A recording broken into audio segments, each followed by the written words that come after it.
Assalamualaikum warahmatullahi wabarakatuh.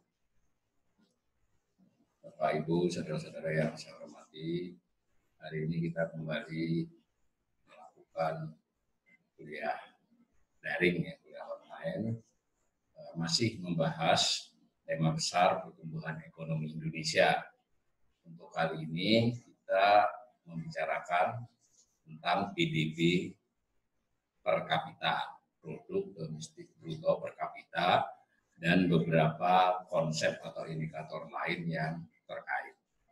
Nah, dari perkuliahan terdahulu kita sudah tahu bahwa PDB itu menyangkut perhitungan berbagai komponen, yang berarti juga beberapa pelaku seperti rumah tangga, pemerintah, korporasi, dan bahkan juga diperhitungkan lembaga non-pemerintah yang melayani rumah tangga. Nah, dari 4 kuliah terdahulu kita juga sadar bahwa PDB itu bersifat agregat, istilahnya ya, bersifat agregat atau bersifat keseluruhan, ya, penyederhanaan. Nah, maka tentu kita juga ingin tahu bahwa yang bersifat keseluruhan itu jika dikaitkan dengan jumlah penduduk, nah, itu bagaimana? Nah, jadi PDB itu kan adalah produk domestik bruto, saudara sudah tahu kemarin, ada PDB atas dasar harga berlaku, lalu ada PDB atas dasar harga konstan. Nah, jika dikaitkan dengan jumlah penduduk, maka dikenal konsep yang disebut dengan PDB per kapita atau PDB per orang, ya. Per kapita itu per orang. Sederhana sebetulnya konsepnya. Konsepnya adalah nilai PDB pada tahun yang bersangkutan dibagi dengan jumlah penduduk. Nah, dalam hal ini BPS, Badan Pusat Statistik, memakai data jumlah penduduk pertengahan tahun. Mereka, BPS, ya maksud saya, itu punya proyeksi tentang jumlah penduduk setiap tahun. Itu ada proyeksi tentang penduduk pertengahan tahun. Nah, selain PDB per kapita, kita juga akan analis ya dalam hal ini, kalau analisa ekonom atau siapapun yang berminat, itu ingin membandingkan PDB, karena PDB itu adalah tadi konsepnya domestik, wilayah negara, itu bagaimana dengan perbandingan terhadap negara lain. Nah, untuk membandingkan tidak bisa kita memakai rupiah, karena itu ada konversinya ke dalam nilai dolar Amerika. Berarti ada faktor kurs kan. Jadi kita nanti bisa dapat angka PDB per kapita dalam US dollar. Nah, selain itu, PDB sebagaimana yang kita jelaskan selama 4 kali itu bersifat wilayah. Jadi seluruh produksi yang sifatnya di wilayah Indonesia. Berarti kalau ada orang asing, korporasi asing berproduksi di Indonesia, dia include, termasuk dalam hitungan PDB. Dan sebaliknya, produksi orang Indonesia di luar negeri, karena sebagian orang Indonesia itu cukup kaya ya, punya investasi di berbagai negara, ya tidak dihitung karena dia tidak diproduksi di Indonesia. Lalu pengen diketahui juga konsepnya kalau memperhitungkan itu, nah, lalu dihitunglah yang produksi asing di Indonesia dikeluarkan, yang produksi orang Indonesia di luar dimasukkan. Itu namanya disebut dengan konsep pendapatan, produksi nasional bruto. Beda ya tadi ya. Tadi produk domestik bruto, yang ini produk nasional bruto. Bahasa Inggrisnya yang satu GDP, yang satu GNP ya. Nah, selain itu juga bisa dibuat perhitungan-perhitungan turunan dari PDB dan PNB tadi. Misalnya tadi kan, makanya namanya kan bruto, mungkin pengen diketahui pendapatan yang lebih bersih, misalnya dikaitkan dengan mengurangi perhitungan pajak, bisa juga dengan mengurangi penyusutan, dan seterusnya nanti kita belajar. Nah, hari ini kita berbicara tentang, kita kasih contoh dulu perhitungan yang bruto ya. Nah, di grafik tersebut yang data ada tabel. Nah, sebelumnya yang paling kanan dari tabel itu 2019. Nah, paling kanan atas 2019 itu ada angka 15.833.943 miliar. Saya berulang-ulang menyebutkannya 15.834 triliun dibulatkannya. Itu adalah PDB atas dasar harga berlaku tahun 2019 Indonesia ya. Nah, itu kan bisa dibagi dengan jumlah penduduk. Berapa jumlah penduduk? Ya, kita kembali memakai data BPS. Kata BPS pada pertengahan 2019 itu jumlah penduduk sebanyak 268 juta. Kalau itu persisnya 268.075 ribu, berarti kan 268 juta lebih sedikit. Nah, dibagilah tadi yang 15.834 dibagi dengan yang paling kanan ya, nah, dibagi dengan 268 juta itu dapatlah angka 59 juta 59,07 ya, kurang lebih 59 juta. Maka kita bisa mendapat informasi atau memberi informasi atau menganalisis bahwa PDB per kapita Indonesia tahun 2019 adalah 59 juta rupiah. Bisa nggak membayangkannya? Berarti kalau satu keluarga itu per kapita ya, per orang setahun. Kita bulatkan misalnya 60. Jadi kalau 60, kalau kita bulatkan jadi 60, berarti satu orang kurang lebih 5 juta sebulan kan? Jadi kalau saudara-saudara ini punya satu rumah 5 orang misalnya, berarti harusnya kalau kita pas di rata-rata kita 5 kali 5 ya, 25 juta. Jadi kalau para peserta kuliah ini kurang dari 25 juta sebulannya dengan anggota keluarga 5, itu berarti di bawah rata-rata. Nah, itu kalau pakai sekedar selintas. Nah, ada data yang berkaitan dengan PDB ADHK kan gitu toh. Nah, tinggal PDB ADHK atas dasar harga konstan dibagi jumlah penduduk dapat angka 40,94 juta. Saya ingatkan, angka-angka ADHK itu adalah angka seolah-olah produksi di tahun tersebut diberi harga tahun 2010. Jadi kalau orang saya penghasilannya sekarang 20 juta, 10 tahun yang lalu saya cuma 10 juta. Oke, tapi kita lihat dulu kalau penghasilan itu dikaitkan dengan harga-harga berapa. Naiknya tidak sebesar itu. Nah, itu gambarnya. Tabel itu nanti buat kalau mau mengolah sendiri. Itu contoh diolah seperti itu. Nah, kita kemudian tadi sudah mengatakan di awal, bagaimana kalau itu kita rubah menjadi dengan denominasi dolar. Ya, di tabel itu tabelnya dari BPS. Jadi ada kurs US dollar menurut BPS. Saya tidak tahu persis, kelihatannya BPS melakukan rata-rata selama setahun. Nanti ada konsep yang memakai kurs akhir tahun untuk tema berbeda. Karena ini arus sepanjang tahun. Bukankah kita sudah paham ya, PDB itu adalah 1 Januari sampai 31 Desember. Jadi tidak mungkin kita pakai kurs hanya tanggal 31 Desember kan. Beda nanti kalau utang misalnya. Nah, kita percaya dulu bahwa BPS memakai angka 14.147. Kembali ya, kalau lihat tabel adalah yang paling kanan. Tadi PDB per kapita yang ADHB-nya 59,07 juta. Kan gitu toh? Jumlah penduduknya tadi sudah kita ketahui. Lalu kalau dengan kurs dolar 14.147,6 sepanjang dianggap rata-rata sepanjang tahun 2019, maka PDB per kapita dinyatakan dalam US dollar pada tahun 2019 adalah 4.174,94 dolar ya. Jadi rata-rata PDB per kapita kita itu adalah 4.174. Nah, maka kita bisa lihat, bisa buat grafik itu gambar ke belakang. Hanya saja di sini saya kasih grafik yang tidak dari BPS. Jadi saudara-saudara mungkin salah satu soal ujiannya itu saya minta buat grafik berdasarkan angka di tabel itu ya. Nah, sedangkan di grafik ini kita memakai data Bank Dunia ya Mbak Rahma, Mbak Dwi ya. Ini gambar dari data Bank Dunia. Terdiri dari dua itu, yang biru itu menunjukkan PDB total berarti ya. Tapi dalam US dollar skalanya pakai yang kanan. Itu berarti kalau karena datanya baru sampai 2018 yang Bank Dunia, ada 2019 belum diupdate. Itu datanya itu kira-kira 1,2 triliun dolar.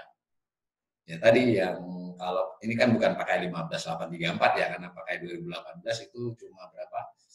14 14.837 kalau nggak saya lihat nanti di tabel sebelumnya. Itu kalau didolarkan dalam kurs yang 2018 itu dapat 1,2 triliun dolar, kurang lebih begitu. Kemudian per kapitanya ya sama itu, dibagi dengan jumlah penduduk. Hanya saja rupanya kurs yang dipakai oleh World Bank ini, Bank Dunia ini sedikit berbeda. Sehingga angkanya agak sedikit berbeda, tetapi secara umum sama. Kalau trennya jelas sama. Lebih rendah sedikit, nggak sampai 4.174. Kalau nggak salah hanya 4.000 berapa dolar. Ya. Itu. Nah, maka kalau Anda masuk ke web Bank Dunia, ini bisa kita bandingkan dengan negara lain, nanti PDB per kapita Indonesia dengan negara lain seperti apa.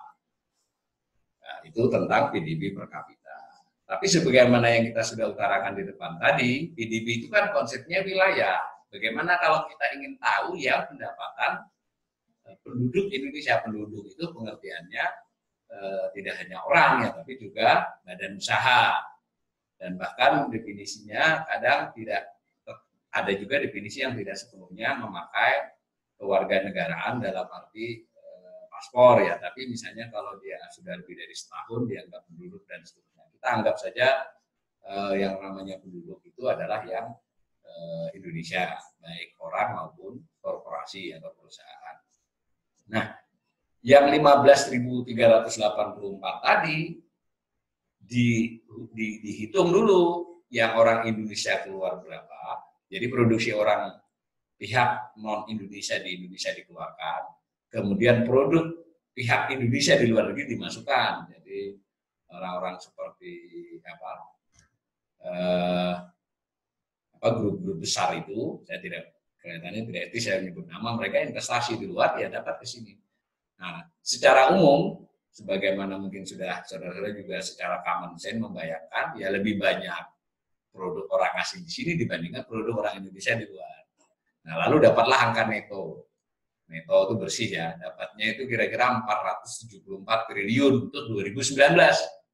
Jadi maka 15.834 si PDB tadi dikurangi faktor pendapatan produksi atau pendapatan faktor produksi luar negeri sebanyak 474. Maka 15.834 dikurangi 474. Dapatlah 15.360 triliun. Itu namanya produk nasional bruto atau gross national product GNP. Nah, secara internasional GNP ini dulu sempat terkenal untuk analisis, tapi dalam 5-10 tahun terakhir jarang dipakai, tapi kita untuk pengetahuan tidak apa-apa tahu konsep ini. Nah, lihat gambarnya, dan begitu ya. Nah, kembali tabel dulu, jangan gambar dulu. Tabel itu bacanya yang paling kanan 2019 itu kita kan tadi tahu PDB ADHB 15.834.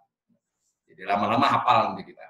Nah, faktor luar negeri, neto artinya kan tadi yang di dalam dikeluarin, yang keluar dimasukin, ternyata kita minus kan, minus 474 triliun, itu tepatnya 473.691,2. Dapatlah 15.360. Nah, berarti kalau digambar itu, tabel itu dibuat gambar grafik, ini terutama buat peserta yang non-ekonomi ya, karena nanti semua ujian pertanyaannya sederhana aja.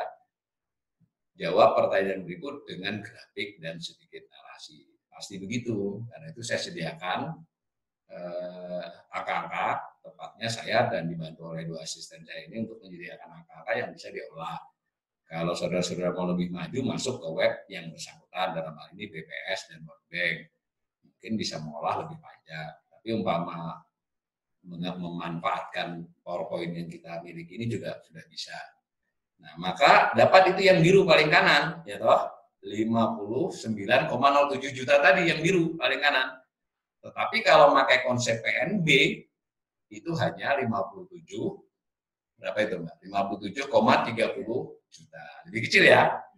Nah, bisa dikaitkan terus ke belakang. Setiap tahun PNB lebih kecil dari PDB, GNP lebih kecil daripada GDP. Tentu tiap negara beda. Ada negara yang malah justru kebalikan dari kita karena kebanyakan investasi dia di luar negeri, misalnya kan, jadi otomatis dia lebih tinggi, beda. Saya belum ngecek secara langsung, tapi mungkin secara common sense misalnya Singapura itu pastilah GNP-nya lebih gede dari GDP-nya, lebih besar. Nah, ada konsep lain, jadi ini konsep turunan-turunan. Seluruh pembicaraan kita ini sebetulnya adalah tentang pendapatan nasional, tapi beberapa jenis pendapatan nasional adalah pakai angka PDB. Kemudian kita sudah mengenal tadi PNB ya. Nah, ada lagi konsep di mana kalau misalnya kita perhitungkan juga soal pajak, tapi pajak di sini harus dicatat dulu ya. Yang dimaksud pajak ini bukan pajak penghasilan, tetapi pajak produk, pajak tidak langsung, ya seperti PPN. Dan di beberapa barang itu juga ada subsidi secara langsung kepada produk. Nah, di perhitungan itu bagaimana? Nah, itu dikenallah konsep yang disebut dengan pendapatan nasional bruto ya. Tadi jangan sama, makanya singkatannya jadi sama kalau bahasa Indonesia. Tapi yang di sini ini pendapatan, yang tadi produksi. Kenapa memakai konsep pendapatan? Produksi itu yang ditekankan adalah barangnya yang diproduksi. Kalau pendapatan, tekanan analisisnya, fokus analisisnya adalah si pemilik faktor produksi. Pemilik faktor produksi itu kalau rumah tangga ya punyanya tenaga kerja, kan? Kalau dia korporasi dia punyanya juga modal. Nah, semacam itu namanya faktor produksi. Juga bisa tanah dan sewa. Itu namanya pemilik faktor produksi. Nah, bagaimana kalau fokusnya adalah si pemilik produksi tersebut, si tenaga kerja, si pengusaha itu secara total dapatnya berapa, maka konsep yang dipakai cenderung adalah pendapatan. Nah, itu bedanya hanya di situ. Tapi seluruh angkanya kalau dibuat gambar piramid itu tetap dari perhitungan yang sama. BPS melakukannya. Sementara, saya ulangi, sementara kita percaya sepenuhnya lah BPS ini menghitung dengan benar dan presisi. Nanti kalau kita semua yang banyak mengerti tentang hal ini makin banyak, nah, kita bisa menyampaikan kritik dan masukan. Karena salah satu masalah Indonesia ini adalah data. Nah, sementara kita percaya dulu, karena hanya BPS yang menghitung, dan BPS, saya ulangi berkali-kali, memiliki manual yang berpatokan pada best practice internasional. Nah, cuma kan kita juga tidak punya informasi sempurna, apakah SDM, apakah cara pengolahan data, apakah blok sampel yang dimiliki oleh BPS itu sempurna. Nah, itu sebenarnya harusnya ya nanti di waktu-waktu yang akan datang makin kita maju, kita makin melakukan kritik dan perbaikan. Nah, tadi kembali ke konsep, nah si PNB itu tadi bisa diperhitungkan dengan pajaknya. Kalau Anda lihat di tabel-tabel kuliah kita sebelumnya, ada yang tidak kita bahas. Di total 17 sektor, di bawah itu kan ada pajak dikurangi subsidi. Nah, itu nilainya 600 triliun, kurang lebih dari 15.834. Nah, nanti silakan dicek ya. Nah, dalam konsep yang berkaitan dengan pendapatan nasional, itu subsidinya tidak diperhitungkan, hanya pajaknya. Jadi bagaimana si PDB tadi ya, kemudian menjadi PNB, ya toh? Kemudian PNB ini dikurangi lagi dengan pajak tidak langsung, ya.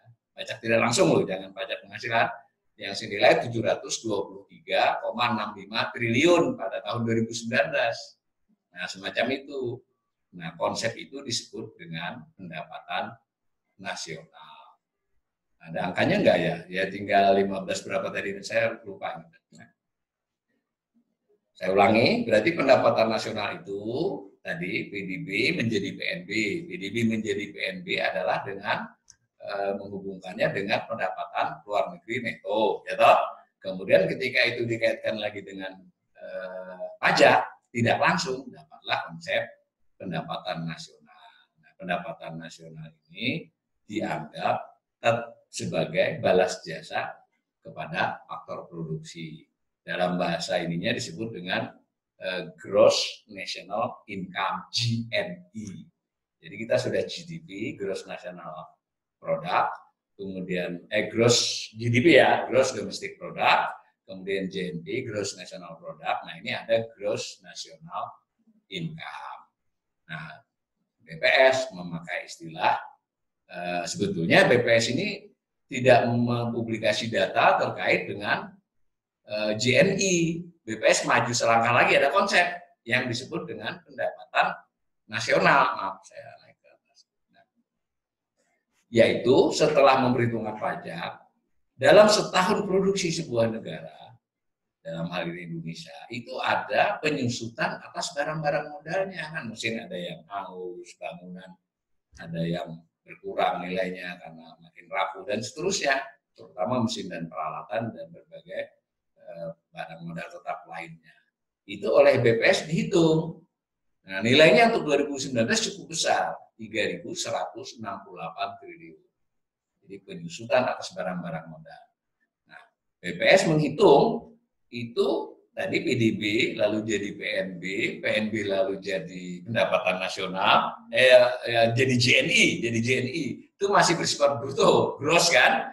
Nah, ketika dikurangi lagi dengan penyusutan, dia jadi JNI, tapi BPS menyebutnya hanya pendapatan nasional. Tepatnya sebenarnya pendapatan nasional neto, ya kan? Jadi disebut pendapatan nasional. Nah, maka nilainya adalah PDB-nya 15.834 dikurangi pajak langsungnya, pajak tidak langsungnya 723, kemudian faktor luar negerinya tadi 474. Nah, lalu penyusutannya 3.168 triliun, dapatlah nilai sebesar 11.468 triliun. Itu pendapatan nasional bersih. Jadi sederhananya adalah itulah pendapatan nasional seluruh pemilik faktor produksi Indonesia secara bersih. Jadi pendapatan rumah tangga, pendapatan korporasi, pendapatan unit bersih pada tahun 2019 adalah 11.468. Jauh ya bedanya dengan 15.834 kan? Nah, kita lihat grafiknya. Gitu ya. Itu tabel di atas itu 11.468. Nah, lalu saya buat gambar tiga-tiganya tuh supaya kelihatan. Yang biru paling kanan ya, itu PDB, ya toh? Kemudian yang oranye adalah PNB, yang abu-abu adalah pendapatan nasional. Nah, saudara-saudara nanti akan dapat yang ikut ujian, pertanyaannya simpel, nanti saya minta menganalisis per kapitanya nggak ada nih, tinggal Anda masukkan angka-angka itu, dibagi jumlah penduduk yang tersedia juga datanya, buat gambar. Narasinya silahkan, mungkin narasi bisa googling, ini kenapa sih tahun ini lebih sebegini. Nah, kalau misalnya lebih maju lagi jawabannya, cari data yang tahun-tahun jauh sebelumnya. Nah, ini kan kita kasih 10 tahun, 10 tahun saja. Nah, tadi pendapatan nasional tadi ternyata juga masih sudah disebut pendapatan nasional neto sebetulnya, tapi itu masih bruto juga karena ada jenis pendapatan yang tidak atau belum tepatnya. Belum dicatat di situ. Apa itu? Transfer. Jadi misalnya ada TKI yang kerja di luar negeri, dan itu banyak. Jumlahnya dari sementara ini sekitar 4,5 juta yang formal ya. Tidak tahu dengan yang tidak legal. Nah, itu mengirim kepada keluarganya di Indonesia. Itu kan menjadi pendapatan buat keluarganya di Indonesia yang bisa dia belanjakan. Tapi bukan produksi, benar nggak? Karena produksi itu terkait dengan kita memproduksi barang atau jasa, dapat imbalan. Nah, ini kan cuma ditransfer. Itu remitansi. Ada juga hadiah, hibah, dan sebagainya dari pihak luar negeri ke Indonesia. Itu juga hanya bersifat transfer. Nah, menurut catatan BPS, yang dia olah dari catatan neraca pembayarannya Bank Indonesia. Nah, berarti sudah kelihatan ya bahwa nanti kita akan ada kuliah tentang neraca pembayaran internasional. Salah satunya ini nanti. Itu menurut BPS neto berarti karena orang Indonesia juga, orang asing yang bekerja di Indonesia ada yang ngirim juga kan, atau Indonesia juga kadang kan bisa memberi hibah untuk bencana alam di negara lain. Nah, maka totalinya adalah netonya 107,93 triliun. Tapi untuk kasus data Indonesia mayoritas adalah remitansi tenaga kerja. Jauh lebih besar remitansi tenaga kerja Indonesia luar negeri ke sini dibandingkan remitansi TKA yang keluar. Nah, konsepnya ketika pendapatan nasional yang 11.468 tadi ditambah jadinya kan, karena plus kan ini, ditambah dengan transfer luar negeri disebut dengan pendapatan disposable nasional. Nanti kalau yang kuliah di Fakultas Ekonomi tahu, inilah pendapatan selama setahun yang dimiliki oleh pemilik faktor produksi Indonesia, salah satu yang utama adalah rumah tangga, yang bisa dipakai untuk belanja. Lalu bisa dibandingkan dari tahun ke tahun. Nah, itu saya bandingkan dua saja, yang tadi yang biru, yang pendapatan nasional saja, pendapatan nasional neto ya, pendapatan nasional bersih. Ya, tapi ketika ditambahi lagi dengan transfer disebut pendapatan disposable nasional. Lihat yang kanan ke kiri, lihatnya dari kiri ke kanan juga boleh, semacam itu. Nah, lalu kita kemudian berpikir juga tentang perbandingan antar negara. Nah, kan begitu toh. Pemerintah juga, otoritas ekonomi juga suka begitu. Misalnya utang, ya kita utang. Ketika dikredit utangnya banyak, orang lain utangnya lebih banyak, kan begitu kadang. Nah, malah juga begitu. Pernah juga Presiden menyatakan kita nomor urut 7, nomor urut berapa. Mari kita belajar mau tahu tentang hal itu. Nah, maka kita bisa berarti membandingkan GDP, benar nggak? Kita bisa membandingkan GDP antar negara. Tentu saja ketika perbandingan umumnya memakai, bukan umumnya, mau tidak mau memakai US dollar. Lalu kita bisa banding GDP per kapita. Wah, GDP Indonesia tadi 1,2 triliun dolar ya, Mbak Dwi ya. Itu mungkin lebih besar dari Malaysia, lebih besar dari Thailand, bisa jadi lebih besar dari Singapura secara total. Tapi nanti dulu kan jumlah penduduknya mereka lebih sedikit. Nah, begitu toh. Maka lalu ada perbandingan GDP per kapita. Tadi kita sudah dapat konsep juga pendapatan nasional, yang PNB jarang dipakai sudah. Pendapatan nasional, tapi beda ya, yang bukan pendapatan nasional versi BPS tadi, pendapatan nasional bersih itu. Yang pendapatan nasional yang masih bruto. Saya belum kasih angkanya di sini, tapi dengan data di slide-slide ini sebenarnya saudara-saudara juga bisa begitu. Nah, disebut dengan GNI ya, Gross National Income per kapita. Nah, yang suka banding-banding ini namanya Bank Dunia, kan begitu ya Mbak Dwi ya. Dia itu hobinya memang mengukur-ukur masing-masing negara. Tapi menurut keterangannya di metadata itu bahwa bagaimana mereka peroleh data, mereka sebut mereka memakai sumber dari badan statistik masing-masing negara. Jadi si World Bank tetap pakai datanya BPS. Kadang dia pakai langsung, kadang dia lakukan adjust sesuai dengan keperluan dia. Nah, kita ingat, kita kan pernah berbicara tentang ADHB dan ADHK, ya enggak? Jadi PDB ada persis ADHB, ada versi ADB, ada versi ADHK. Nah, nanti secara internasional juga nanti ada beberapa versi terhadap masing-masing tadi. Terhadap GDP maupun terhadap JNI.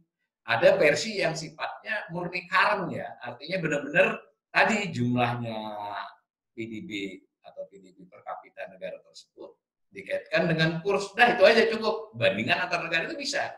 Tapi mereka juga punya versi perbandingan yang namanya purchasing power parity ya, paritas daya beli PPP. Apa itu maksudnya? Lo kan nggak sama, $1 di Amerika dengan $1 di Indonesia itu daya belinya tidak sama. Nah, kurs tidak selalu mencerminkan itu. Kalau kurs berarti umpamanya sekarang 15.000 ya, 14.000 lagi Pak hari ini. 14.000 itu tidak begitu. Yang sebagaimana debat-debat tentang garis kemiskinan dulu itu salah satu contoh kekeliruan yang karena tidak tahu konsep ini. Nanti kawan-kawan yang mengikuti kuliah ini setelah berkali-kali jangan ikut kesalahan fatal. $2 ukurannya, itu $2 PPP ini. Sederhananya begini, umpama barangnya itu hanya ada satu produknya, Big Mac misalnya, apa itu burger ya. Nah ternyata burger itu di Amerika, burger yang sama di Amerika harganya $5. Nah, di Indonesia berapa? Di sini ternyata berapa tadi contoh kita tadi 40.000 ya Mbak Dwi, 40.000. Nah maka kursnya itu sebenarnya adalah 40 dibagi 5, 8.000. Ya enggak? Itu kurs PPP namanya. Jadi enggak melihat pengumuman BI, tapi melihat karena kebetulan hanya ada satu barang. Nah, ini kayak sebetulnya enggak tepat Big Mac. Kita pakai contoh Krabby Patty aja kan. Lebih ini. Punyanya SpongeBob. Di sana $5, di sini 40.000. Nah, maka itu kursnya sebetulnya adalah 8.000 ya Mbak Dwi ya. Nah, tetapi kan kita punya jutaan barang. Nah, maka lalu ada teknik si Bank Dunia ini melakukan seperti BPS juga melakukan, dia membuat perbandingan beberapa negara.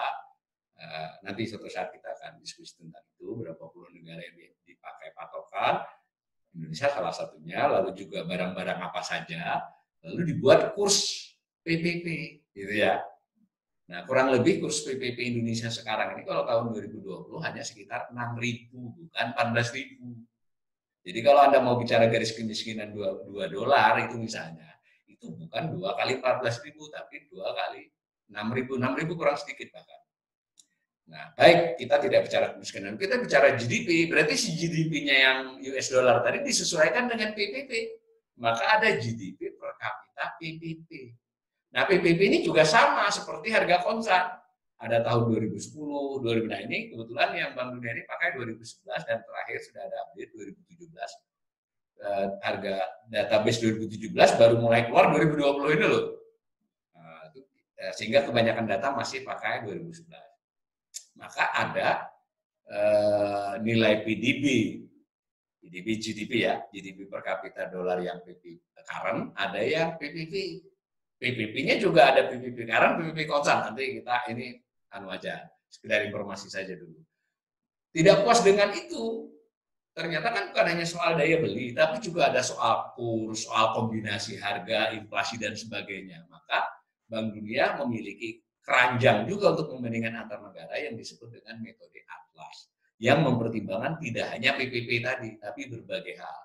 Diskusinya berbeda ya, yang penting bisa kebayang mereka ingin membandingkan antar negara dengan meminimalisir faktor perbedaan harga, faktor kurs, tapi benar-benar ingin mengukur benar-benar produksi dan pendapatan itu seberapa gitu.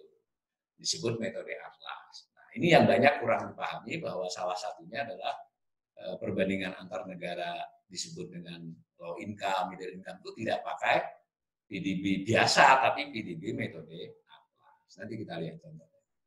Nah, kita umpama mau membandingkan kembali ke simulasinya GDP saja ya, GDP per kapita current pakai dolar. Tadi toh Indonesia tadi kurang lebih sekitar 4.174 kalau 2019, kalau 2018 itu hanya 4.000, itu versi BPS, kalau versi Bank Dunia agak rendah sedikit. Kalau saya tidak salah di 2018 ini hanya 4.000 atau 4.000 sedikit aja. Jadi selisih. Ambil saja 4 negara lah. Misalnya Cina, Thailand, Indonesia, Vietnam, itu kita ambil data 8. Nah, kalau saudara-saudara mau tertarik dengan data ini, silakan masuk ke web World Bank. Itu dia dinamis ya, Anda bisa ngutak-ngatiknya, mau nambahin negara sebanyak-banyaknya juga bisa di situ. Nah, lihat saja bahwa Indonesia itu ya lebih tinggi lah dari Vietnam. Kalau GDP per kapita dalam US dollarnya. Terlepas dari Vietnam itu sedang menanjak, kalau GDP per kapita masih tinggi. Tapi Indonesia masih kalah dari Thailand dan kalah dari Cina. Tapi coba apa yang menarik di gambar ini? Di masa lampau Indonesia itu pernah, tunjuk pakai grafik, pernah lebih tinggi dari Cina. Cina yang hijau, kita yang biru ya. Itu tahun 90 berapa itu masih tinggi kita, 96, benar nggak? Nah, gitu ya. Nah, tidak mustahil di depan itu Vietnam si merah ini nyalip kita di 3-4 tahun yang akan datang. Atau Indonesia seperti pidato Bapak Presiden, kita mau melesat, mungkin kita yang menyalip Cina, mungkin gara-gara corona Cina jatuh miskin umpamanya, bisa saja. Atau kebalikan, kita malah yang lebih miskin lagi ya, kita lihat. Kita belum tahu yang terjadi kan. Ini contoh membandingkan. Nah, kita juga bisa tadi kan kita sudah dengar PPP tadi toh, PPP yang memperhitungkan paritas daya beli. Nah, dalam hal ini Indonesia sebetulnya jadi lebih tinggi GDP PPP kita itu karena kan dolar kita termasuk daya apa istilahnya daya beli di Indonesia itu $1 itu lebih tinggi. Atau bisa dibalik, rata-rata biaya hidup di Indonesia itu lebih rendah dari banyak negara. Nah, itu lebih tepat ya, apalagi Amerika. Nah, tapi karena contohnya ini 4 negara jadi kelihatan lagi. Tapi sama, kalau untuk peringkat masih sama. Cuma si Cina berubah peringkat itu dari Thailand. Karena berarti Cina itu biaya hidupnya itu lebih tinggi jatuhnya kalau menurut versi ini. Jangan membayangkan dengan ulasan pictures ya, ini angka statistik. Nah, itu Thailand jadi lebih tinggi kan. Nah, Indonesia masih di bawah Cina dan Thailand, tapi nggak terlalu jauh dari Cina-nya. Nah, kita juga bisa buat perbandingan tentang tadi GNI ya enggak? Gross National Income, tapi saya langsung pakai yang PPP. Sebenarnya kita bisa buat grafik macam-macam, makanya nanti kalau kita kasih soal yang jawab silahkan masuk ke web Bank Dunia. Bank itu langsung udah kelihatan. Jadi 5 kali kuliah ini kita sudah mulai pindah sedikit ya, dari semua asalnya dari BPS kita mulai pakai juga data dari Bank Dunia. Nah kalau PBB kebetulan data Indonesia itu oleh Bank Dunia hanya tersedia mulai 2010, yang biru ya Mbak Rahma, Mbak Dwi ya. Nah urutannya sih masih sama, tapi Cina dengan Thailand tadi kalau terkait PBB kan dengan jumlah penduduk. Indonesia dengan Cina juga jadi nggak jauh-jauh amat karena penduduk Cina kan banyak, jadi kan ya turun. Itu ya. Nah kemudian kita sekarang bicara beda.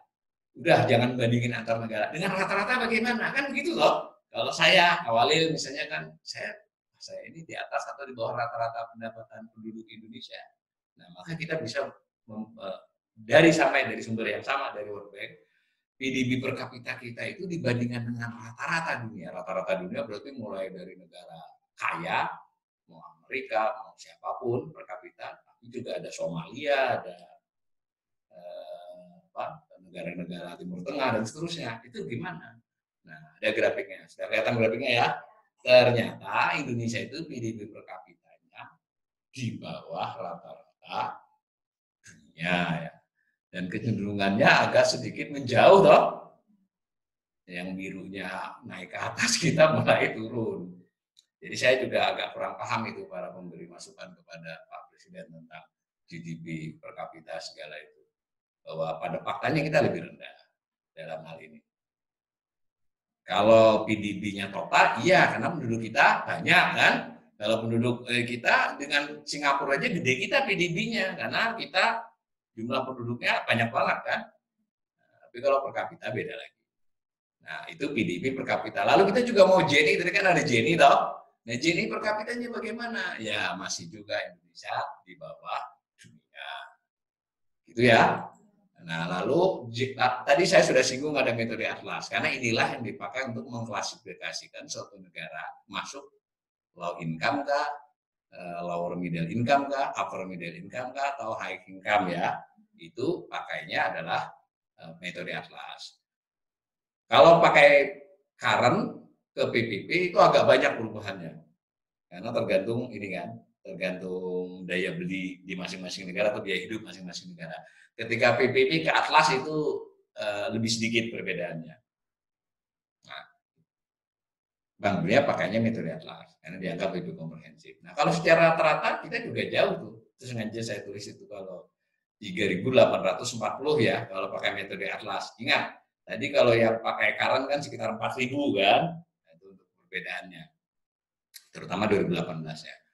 Nah, lalu dengan angka 3.840 inilah mengukur Indonesia masuk mana. Nah, 2 tahun yang lalu, hampir 2 tahun yang lalu itu lucut ya Kementerian entah Bappenas entah apa nanti dicek di Google bahwa Indonesia sudah masuk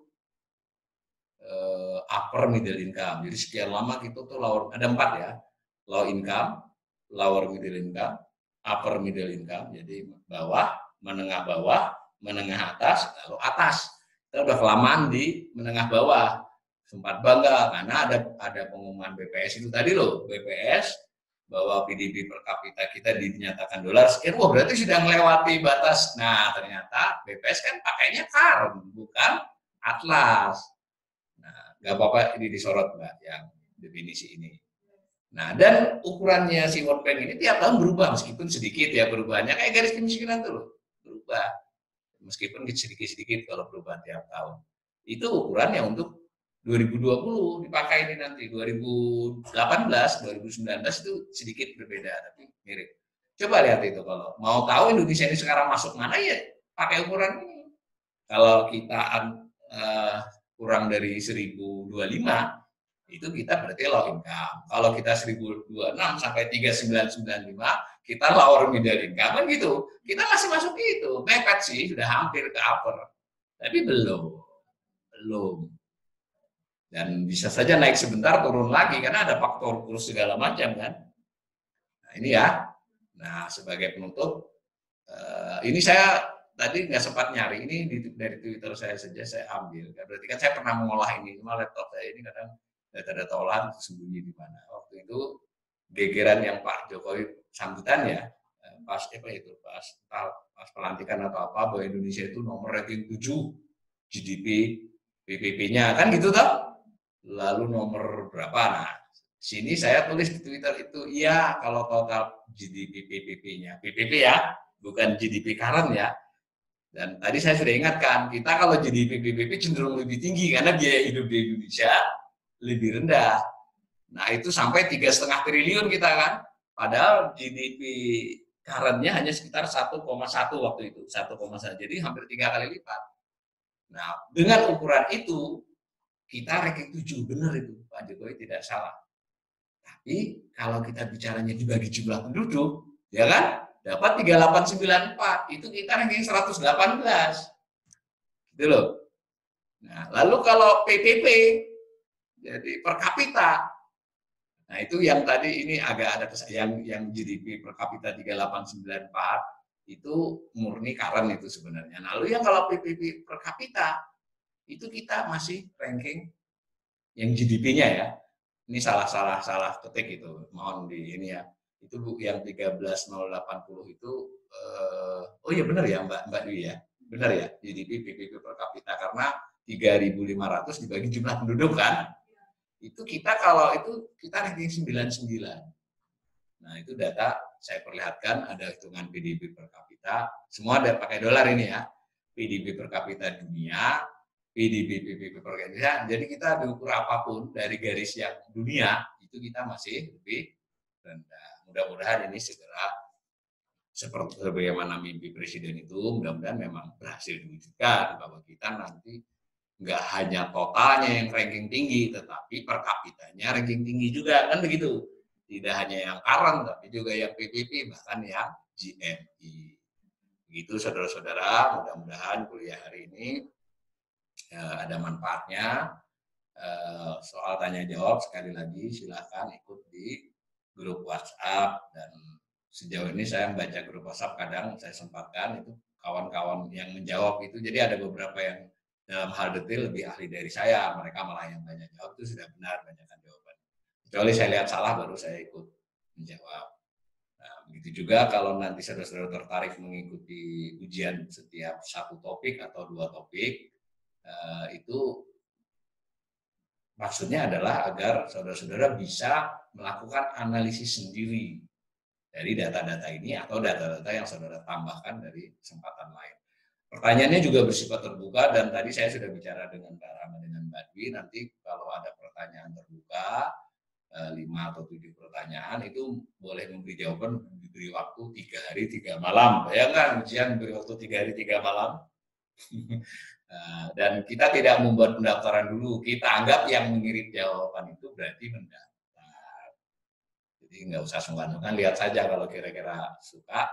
Nah, nanti kemungkinan kita hari Senin mengirimkan soal ya, hari Senin itu saudara-saudara punya waktu Senin, Selasa, Rabu, Kamis untuk menyerahkannya. Kalau yang ingin memperoleh sertifikat, kalau yang cuma ikut kuliah silakan. Begitu, lebih kurangnya saya mohon maaf, kita akan insya Allah ketemu kembali pada hari Senin yang akan datang. Senin sampai Jumat yang akan datang. Mudah-mudahan tidak ada aral, kita semua sehat. Demikian Duta Budaya. Assalamualaikum warahmatullahi wabarakatuh.